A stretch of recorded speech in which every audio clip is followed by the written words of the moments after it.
Buenas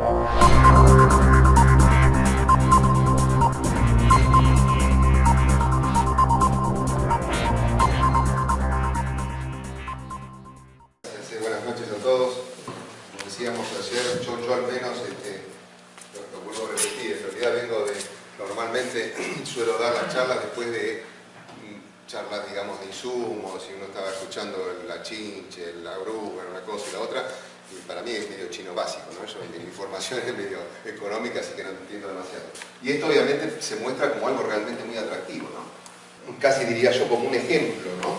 Sobre todo cuando uno piensa en términos de lo que implica los costos y el valor de la mercadería que hoy en día está en juego, ¿no? Sobre todo lo que vale hoy en día, y en función a lo que en alguna medida se va quedando en el camino, ¿no? Del precio de los granos. O sea, pensar que, yo estaba viendo ahí el tema de combinado, con PAC y todo lo demás, unos 7, 2, 3% a lo sumo, cuando en realidad el 35%, lo charlábamos antes, de arrancar, el 35% de la soja se queda en el camino o se va directamente para la Casa Rosada, ¿no? Entonces digo, pucha, vale la pena cubrir sobre todo todo un proceso tan largo como es el tema de producción y todo, con tantos dolores de cabeza que puede llegar a producir a través de una digamos, tan sólida organización como esta, además de lo que implica también el aspecto social y el, al margen de los chivos que pueda hacer yo, vamos a meternos más de lleno en el tema de lo que hoy nos preocupa, que es un poco el tema de la perspectiva del mercado. Yo acá lo que quería, básicamente, yo lo que estoy sintiendo es un olor a carne espectacular, ¿no? Sí, bien. Esto es un suplicio, va a ser un suplicio. No son 10 menos 10, yo calculo que antes de las 12 termino. Así que quédense todos contentos porque puede quedar un poquito pasado, pero no, es para distender, ¿no? Si termino, digamos, 12 menos cuarto, quedamos todos contentos, ¿no?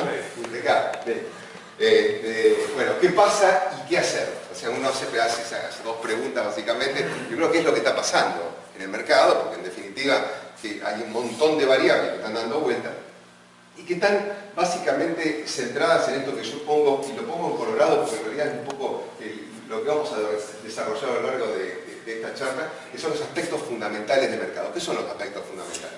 Básicamente son los elementos de oferta y demanda mundial y el impacto de todo esto tiene sobre digamos, la producción local. ¿Y por qué hablamos de oferta y demanda mundial? Bueno, todos saben que nuestra producción es eminentemente con destino a la exportación. O sea, es muy poco lo que hoy se consume localmente. Básicamente uno lo puede pensar en términos de algo de trigo, que no es tan algo, sino que cada vez es más de trigo, porque cada vez es la producción más baja. El tema, digamos, de algunos forrajeros que tienen alguna incidencia, pero cuando uno piensa en términos globales de todo lo que es este complejo granario, obviamente es el destino por exportación por excelencia, con lo cual necesitamos saber básicamente qué es lo que está pasando en el mundo. Aspectos fundamentales, insisto, de oferta, demanda, más que nada de lo que es el componente físico. Y por otro lado también aspectos técnicos que se van dando en este mercado, que están dados en particular por lo que es la forma en que se van manejando los operadores en el mismo, el ritmo de venta, la especulación, fondos de inversión, en fin, una serie de cosas que han aparecido en los últimos años y que son en alguna medida los que van formando los mercados. Decíamos el otro día, bueno, en realidad la transparencia de estos mercados se da en los grandes centros de comercialización. Y uno de ellos en particular es el mercado de Chicago. Un mercado tan conocido, que uno está permanentemente internalizado con lo que está pasando en ese mercado. Y bueno, es en definitiva donde están operando las fuerzas de la oferta y de la demanda en su máxima expresión, ¿no? Yo planteaba, digo, fíjense que hoy en día uno piensa en términos de la producción de soja en el mundo, es pensar más o menos en 300 millones de toneladas. Bueno, por el mercado de Chicago, por año pasan 6.000 millones de toneladas. 6.000 millones de toneladas. Quiere decir que es el equivalente a 20 cosechas mundiales, y si uno lo baja a lo que es la relación en Estados Unidos, que son casi 100 millones, yo lo resumo un poquito más este año, que estamos marcando un récord absoluto, de 100 millones contra 6.000, son 60 cosechas que permanentemente, digamos, están evolucionando, obviamente en un mercado que no tiene aspectos de entrega física, o sea, básicamente de especulación. Y que por ahí aparece la palabra, lo que es la especulación y lo que es en definitiva lo que le da más volumen a estos mercados, un componente de volatilidad, que son estas famosas serruchos en las cotizaciones que producen a lo largo del día incluso, pero también una liquidez enorme, que permite entrar y salir, entrar y salir, entrar y salir. Tuve la oportunidad de ver funcionar estos mercados. Hoy en día son prácticamente, digamos, muy reducidos porque se hace todo, casi todo por internet o por medios digitales, pero en su momento, digamos, uno entraba al PIT, como lo llaman, ¿no? Que es la ronda de operaciones en Chicago, bueno, y hay una cosa febril de gente que está corriendo y vendiendo, lo que solía ser el mercado de Buenos Aires, pero bueno, ya insisto, todo va cambiando con el tiempo, se va volviendo más digital y demás. Pero lo interesante de esto es que los operadores que por ahí estaban al lado nuestro, de la gente que estábamos visitándolo, nos decían, fíjese, fulano, mengano, son especuladores. Y era gente que trabajaba en el mercado y venía tempranito y compraba, vendía, compraba, vendía, compraba, vendía, varias veces a lo largo de las 2 o 3 horas que en definitiva estaban. Y vivían de eso. Hacían una muy pequeña diferencia entre la compra y la venta, y por ahí se hacían, no sé, 50, 100, $150 y era en definitiva su ingreso. Lo que quiero significar con eso es qué nivel de operaciones y de transparencia se le va dando a este tipo de mercados en función a la cantidad de operadores que están haciendo, o que operan, digamos, que están trabajando en ello, ¿no? Esto sería un poco entonces el qué pasa. ¿Qué pasa en el físico? ¿Qué pasa en la parte de la formación de precios, la parte de especulación y demás? Y por otro lado, el qué hacer. Y en el tema del qué hacer se me ocurrió básicamente hacer mención a lo que son las estrategias de comercialización. O sea, en definitiva, el productor es como que se está volviendo cada vez más sofisticado en todo este tema. Empieza a abordar aspectos crediticios en función al tema de los recursos que van necesitando, todo lo que es la forma, digamos, en alguna medida de cuándo vendo y cuándo le pongo el precio.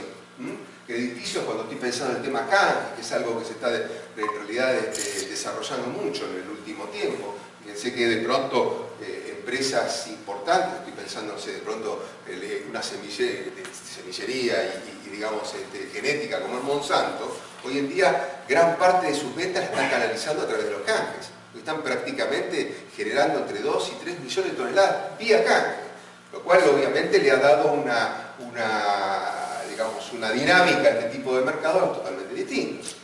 Yo creo que en alguna medida todo está inducido por el hecho de que, bueno, no tienen de pronto la carga del IVA y, bueno, están trabajando en este esquema, digamos, para evitar esto, pero digamos que lleva a un volumen realmente importante. Decíamos el esquema de fijación de mercadería, cuándo se vende o cuándo se pone el precio. Hoy en día se están viendo en función, digamos, a las variaciones que se presentan en los mercados, la posibilidad de ir especificando con entrega anticipada, en fin, una serie de cosas más sofisticadas como para ir defendiendo el precio, que hace de que en realidad el productor tenga que estar mucho más al día de lo que está pasando y sobre todo muy bien informado. Y obviamente todo el tema de cobertura de riesgo, no solamente en materia de precio, que son básicamente de famosos temas de mercado de futuro, de opciones y demás, sino también en alguna medida de lo que es el tipo de cambio, ¿no?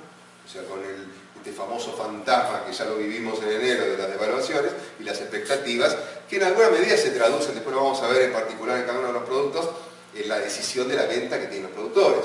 Hoy en día están reteniendo un poco más, y ustedes lo saben o lo deben sentir un poco personalmente, en función a toda esta incertidumbre que se está viviendo, básicamente el tema económico financiero en la Argentina. Y finalmente, digamos, todo lo que son estrategias financieras, ya que exceden un poco el marco del aspecto eminentemente granario, pero que en definitiva no nos escapa básicamente para ir cubriendo lo que son las posiciones, ¿no? O sea, bueno, esto es una mercadería que está en dólares, pero cuándo salgo, cómo lo hago, las posibilidades de las acciones, los bonos, en fin, una serie de cosas que hacen en definitiva una situación realmente mucho más sofisticada, insisto, que la posición, digamos, de un productor de hace, no sé, 20, 30, 50 años atrás. Por eso lo graficaba así de esta forma, un poco más en materia, digamos, más jocosa. Productor que para allá por el 1920 decía ojalá llueva, que era lo que más le preocupaba, ¿no? Siempre y cuando, por el granizo no tenía problema, pues ya estaban ustedes para asegurarlo. Pero decía, bueno, ojalá llueva. En definitiva era el gran interrogante. ¿Qué pasa en el 2014? Y está el mismo productor que dice, ojalá llueva, pero además que Chicago no se caiga, que los estados de Estados Unidos se reduzcan, que China compre, que los rusos no invadan a Ucrania, que los fondos estén cortos, que el dólar no se escape, o sea, y una serie de cosas que es como para citarla, digamos, durante una hora. O sea, en definitiva, el productor hoy en día se ha transformado. Ay, que seguro de no me aumente la prima, ¿no? También lo puse, por por eso mismo, está dentro de las posibilidades. Digo, cómo el productor en alguna medida se está transformando ya en un gran empresario. O sea, pensar en solamente el concepto, digamos, de la producción ya le escapa totalmente. Y hay un sinnúmero de temas que están en la cabeza permanentemente y que lo hago más que nada como a modo de introducción para ver, digamos, por qué vamos a empezar a pensar qué es lo que está pasando en Estados Unidos o si China aumentó su consumo o algo por el estilo. Vamos entonces a meternos en el mundo de los granos, entrando por aspectos un poquito más generales de lo que está pasando hoy en Argentina y el impacto, digamos, de todo el sector granario en las cuentas nacionales, llamémosle así, de nuestro país. Vamos a ver algunos números a lo largo de esta presentación, insisto, que voy a tratar de acotarla lo máximo posible, pero que son algunos que me parecen realmente trascendentales. Vamos a hacer hincapié en algunos puntos más o menos importantes de lo que es, en este caso, el área de la producción en Argentina. Primer aspecto, bueno, dentro de la división que hacemos de productos, tenemos por un lado los cereales, obviamente por otro lado los oleaginosos. Acá yo estoy consignando los más importantes, obviamente estamos hablando del trigo, maíz, cebada, estoy obviando el sorgo, la avena, el centeno, todo el mijo, el alpiste, pero lo estoy poniendo dentro del resto, ¿no? Porque tiene obviamente menores incidencias. Pero me centro en estos tres que me parece realmente importante. Por el lado de los oleaginosos, obviamente la vedette de todo este complejo tan sofisticado que es la soja, en muchísimo menor medida lo que es el girasol y otros cultivos oleaginosos menores. Vos citabas ayer, Carlos, el lino. Pensar que el lino en la Argentina era un gran productor linero, estamos hablando de obviamente 40, 50 años atrás, y que era el oleaginoso por excelencia, hoy prácticamente desaparecido, ¿no? En el marco de estos cambios tan grandes que se fueron dando en el tiempo, y que obviamente también en esa época la soja ni existía, recién arrancaba el girasol tímidamente, y bueno, fíjense lo que hoy es el peso relativo de la famosa soja. Pero haciendo un análisis un poquito del tema de cereales. Trigo, un trigo que, digamos, vemos que está en franca decadencia, llamemos a nivel argentino, hasta llegando, digamos, al ciclo 12-13, a la menor área sembrada de la historia. No es de la historia, pero son 110 años más o menos. O sea, desde 1898 que nunca se sembraba tan poco trigo. Algún momento, y no hace tanto, 15 o 20 años atrás, estábamos en niveles de hasta 7 millones de hectáreas. Hoy en día estábamos hablando 12, 13, 3.400.000, lo cual es realmente lamentable, ¿no? Un cultivo, digamos, tradicional, señero para lo que ha sido la producción, y que además se caracterizaba por en su momento una suerte de granero del mundo, que fue tan famosa ese eslogan para Argentina. Estamos hablando de los menores niveles que se han dado en el tiempo. Una muy tímida recuperación en el año anterior, 2013-2014, y probablemente, y alguno cuando lo mide desde el punto de vista de los aspectos relativos, uno dice, bueno, este año está creciendo entre un 17 y un 20%.